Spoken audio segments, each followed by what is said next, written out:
My job is as the CEO of Vostok Group. Vostok, for those of you who don't know Russian, just means east. And coincidentally enough, we're based in Vladivostok, the capital of the Russian Far East, on the edge of the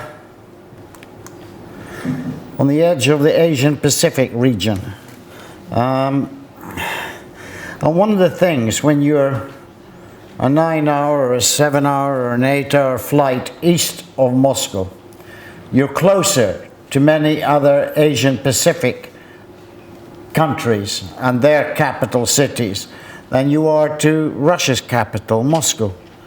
I mean, one example I was given is that Vladivostok is closer to Honolulu than it is to Sochi on the Black Sea, which I think is appropriate.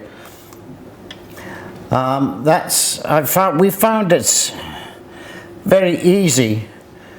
We're a typical example of a company in the Far East of Russia, where they offer a heartfelt welcome to Europeans, whether we arrive as backpackers on the Trans-Siberian Express or as business investors. My own company is a typical example. With the assistance of local lawyers, we have quickly, easily, and quite inexpensively registered 2 companies, a development company, Vostok Projects, and a trading company, Yes to Business. Apart from a nominal 1 share to a Russian director of each company, all the shares are held by me, a British citizen. The development company is a typical example. We are the first British-controlled company to be granted resident status in the free port of Vladivostok, with significant tax savings and other benefits that this current slide attempts to show, but it's maybe very difficult to absorb in the time that's going to be on the screen. So if anybody who needs information on that, please write me an email and I'll send a copy of the slide to you. We've basically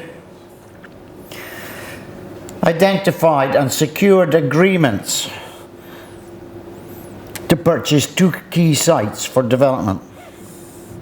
The last greenfield city centre site with planning permission to build a 25-storey hotel and residential complex, and a coastal suburb site in an area renowned for its ecological credentials, suitable for at least 100 homes amidst trees with sea breezes. It's what Russians want, to move out from crowded apartment blocks in downtown Vladivostok with all the problems of traffic and everything else, to a little bit of freedom and a bit of countryside.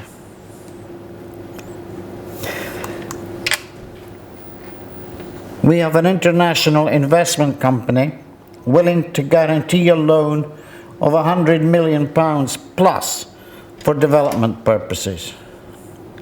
Radisson Hotels are working with us to secure the management deal for the Vladivostok Hotel, their first property in the Russian Far East, and their first hotel east of Tyumen in Western Siberia.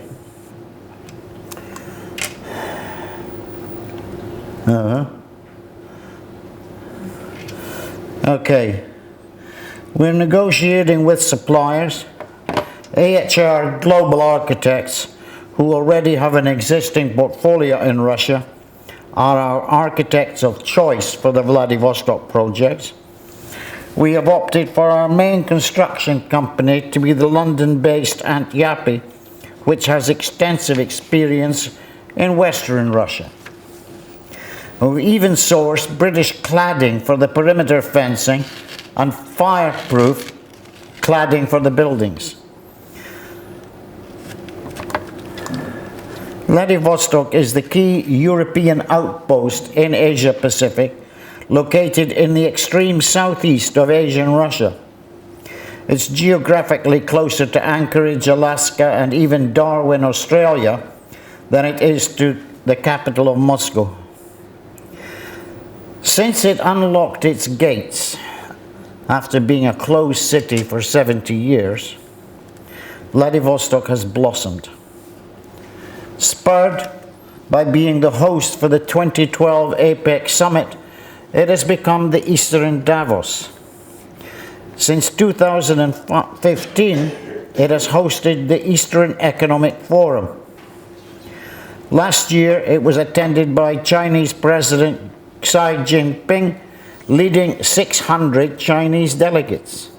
This year, Indian Prime Minister Narendra Modi was chief guest at the event, which also was attended by Japanese Prime Minister Shinzo Abe, Malaysian Prime Minister Mahathir Mohamad, and Mongolian President Khaltmagen Batulga.